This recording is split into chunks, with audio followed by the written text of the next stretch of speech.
What's up, guys? Swaggy here back. I'm also going to drop this on Thunder Alley. Just want to give a quick update on my overall thoughts heading into week 1 of the regular season. We're less than 2 weeks away from football. It's crazy. Chargers play the Raiders. That is a huge game. Two teams that did more than anyone else in the offseason. Before I actually get into the video, though, make sure you smash the like button, bro. Get this out to more Charger fans, NFL fans. Subscribe if you're new. Would love to have you. I post every single day on the NFL. But Justin Herbert, the past 2 seasons, guys, he's thrown more touchdowns than any other quarterback. The Chargers, they went out there and improved the offensive line. They drafted Zion Johnson out of Boston College. Corey Linsley, of course, is the best center in football. Rashawn Slater went all-pro for a left tackle as a rookie. They've got a pretty good offensive line now. Definitely, there are still question marks at right tackle. I see that Storm Norton is the #1 player in the depth chart. I really hope that's not true because he was awful against the Raiders in week 18, but he is currently there, which is frightening. He gave up, like, I can't even remember, 7 pressures or something. Somebody let me know. It was really bad. But outside of that, the Chargers have the best team on paper. They have the most overall well-balanced team, including over the Buffalo Bills, including over the Rams, the Eagles, all these teams that are very well balanced. The Chargers outweigh them. They've got an elite quarterback, we know that. They re-signed Mike Williams. Keenan Allen, sure, he's getting older. Maybe he doesn't have the most yards run per route, but that's why they've got Mike Williams. He's their deep threat. Not to mention they also have Jalen Guyton, who we saw him catch a ton of deep touchdowns. They went out there and got Gerald Everett, Donald Parham Jr., their backup tight end, 6'8". Patrick Carter is very good in different formations, especially special teams, but they also just signed Sony Michel yesterday or 2 days ago. Joshua Kelly has looked good in preseason. I don't take too much away from preseason, but it definitely is good that Kelly is bouncing back because the Chargers need him more than ever. Him and oh wow, okay, cool. I was gonna say him and Roundtree, right? But he's not even on the depth chart anymore, so it looks like he's gone. Very good news. Isaiah Spiller is another young running back that they drafted who definitely has some potential. If God forbid anything were to happen to Austin Eckler, I mean, Michel would step right in.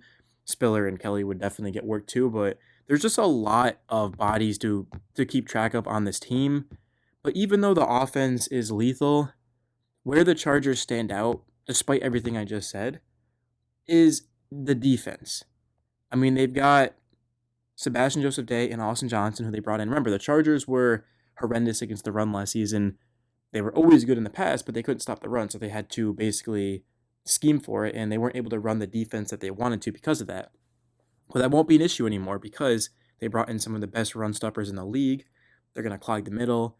Not to mention that they brought in Khalil Mack, who is a lot better than you'd think in the run game. He's pretty good in it, if not elite. They've got fast linebackers in Drew Tranquill and, of course, Kenneth Murray Jr. Murray was a first-round pick, I want to say, in 2020. The coaching staff completely changed, and they didn't really have a use for Murray. But he's a guy to keep an eye on because, sure, maybe you believe Kenneth Murray Jr. is not the most talented player. He's fast, of course, but think about it this way. Now you've got an elite defense all around. It's going to make things easier for him. Guys are getting to the quarterback. Guys are in coverage. Nothing's really there for the quarterback. So now it just gives Murray more time. And it's going to make things easier. It's going to slow the game down for him. So definitely, I do expect big things out of Kenneth Murray Jr. He's a first-round pick, sure, but he's just a talented player.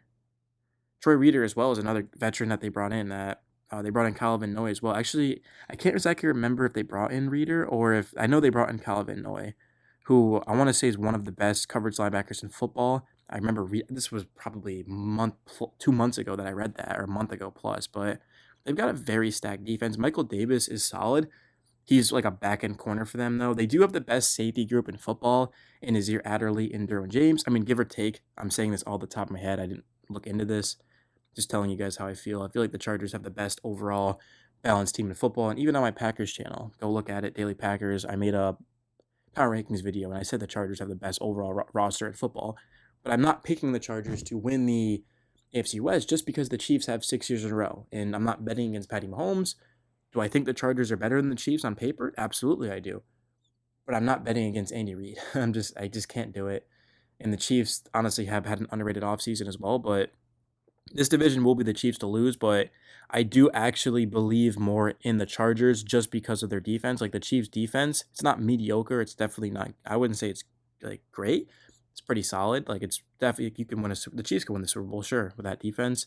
Guys are gonna have to over exceed, of course. Like Frank Clark, for example, he's gonna have to bounce back. I know he's in better shape and stuff, and they're gonna have to get stuff out of their rookies. They drafted McDuffie out of Washington. I know that Charger fans and I definitely were interested in him at 17.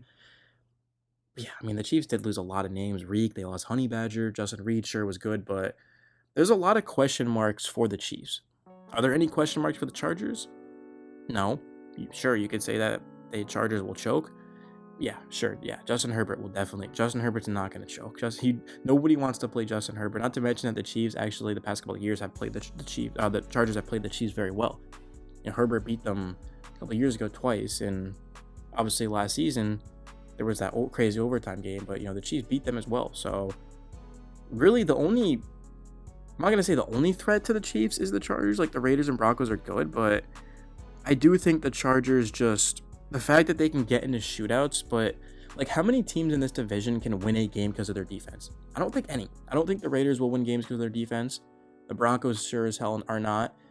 The Chiefs are not winning games due to their defense. Like all those teams are going to be getting into shootouts, but the Chargers can play anyone and their defense can win them the game. Like if maybe the Chargers offense is a little bit off that day, they can still get stops and kick field goals and win the game. I really don't see that about the other teams.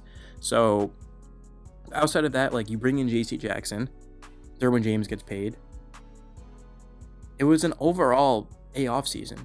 I don't think any team you can say had an A plus off season because that's just way too high. But if anyone had an A off season, it is the Los Angeles Chargers. No longer in San Diego, of course. I miss saying San Diego Chargers. They are in Los Angeles now. And the Oakland Raiders went over to Las Vegas. Some crazy stuff's happening over there in Los Angeles, man. But yeah, keep an eye on the Chargers. I did make a video. I believe they were my first football video this offseason where I did a breakdown. And this was before they even got JC Jackson, before they even got Khalil Mack and all these names, Sebastian Joseph Day. I said, keep an eye on this team. They've got Justin Herbert. He's a generational talent.